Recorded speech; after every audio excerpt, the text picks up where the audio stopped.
दोस्तों, इस वीडियो में आपको मैं आज बताऊंगा कि जो एमीनोरिया के जो कॉज होते हैं।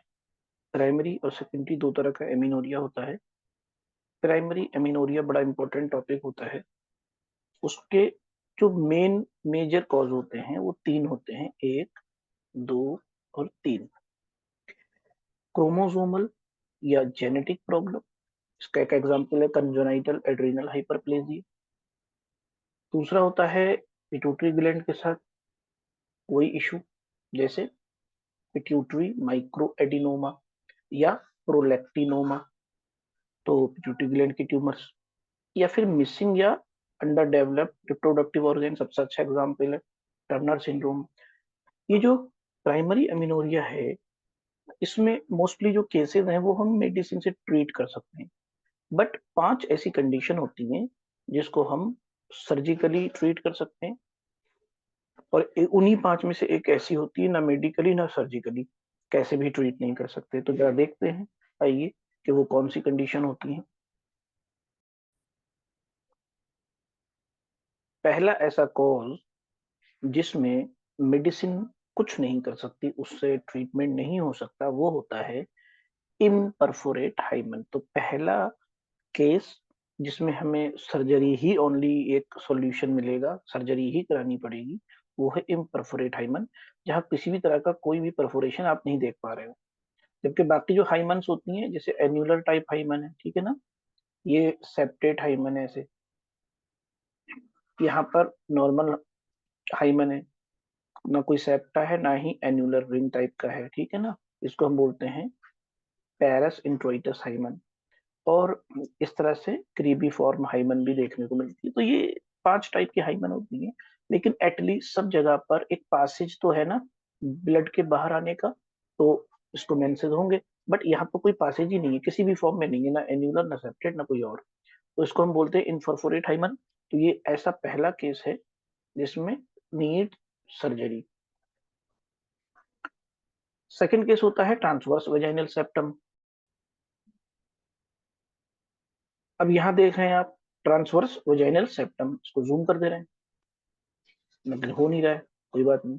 ट्रांसवर्स वेजाइनल सेप्टम में अगर आप फोकस करोगे,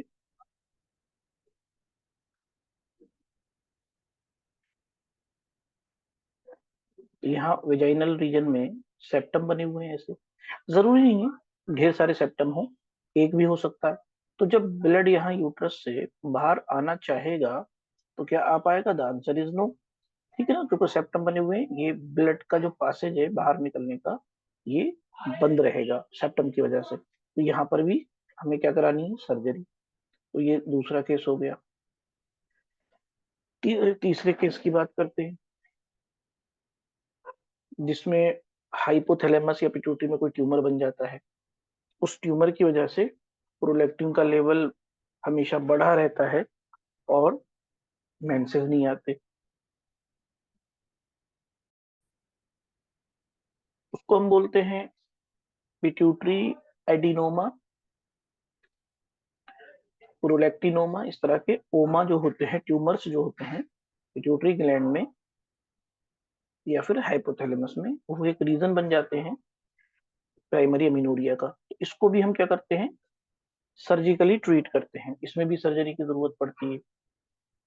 तो ये तीसरा केस था इसमें सर्जरी की जरूरत है।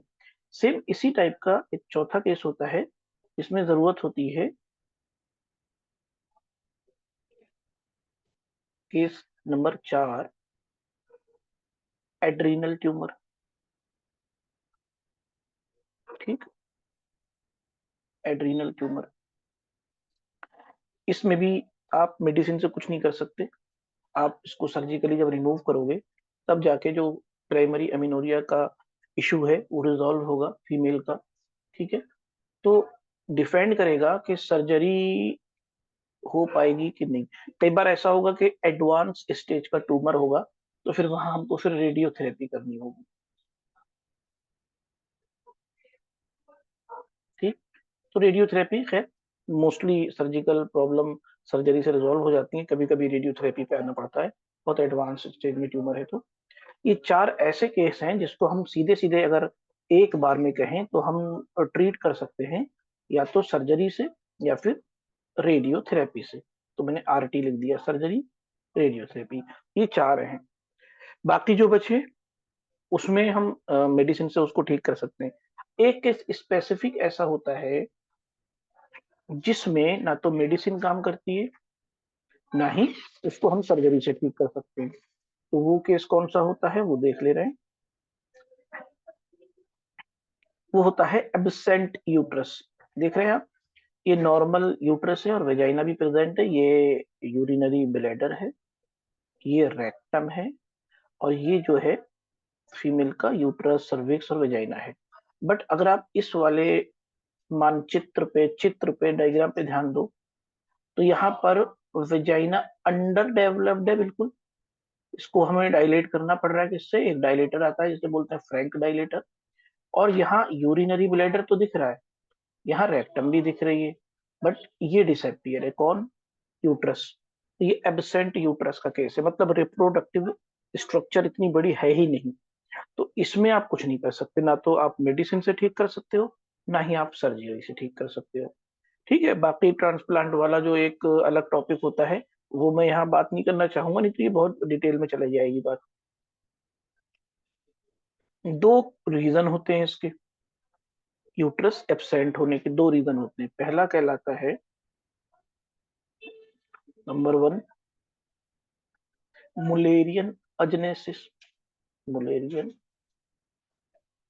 अजनेसिस। और दूसरा जो रीजन होता है, आजकल बहुत सारी कंट्रीज में मेल अपने आप को कन्वर्ट करा लेता है फीमेल में, ठीक, तो मॉडिफाई हो जाता है वो एज ए फेमिनाइन जेंडर, जिसको बोलते हैं testicular feminisation, T.F, testicular feminisation. तो दीज आर 4+1 कंडीशन, जहां 4 में तो सर्जरी या रेडियोथेरेपी से आप करेक्ट कर सकते हो प्राइमरी अमीनोरिया को, और 1 कंडीशन ऐसी है जिसमें सर्जरी, रेडियोथेरेपी, मेडिसिन कुछ भी कारगर नहीं है। ओके,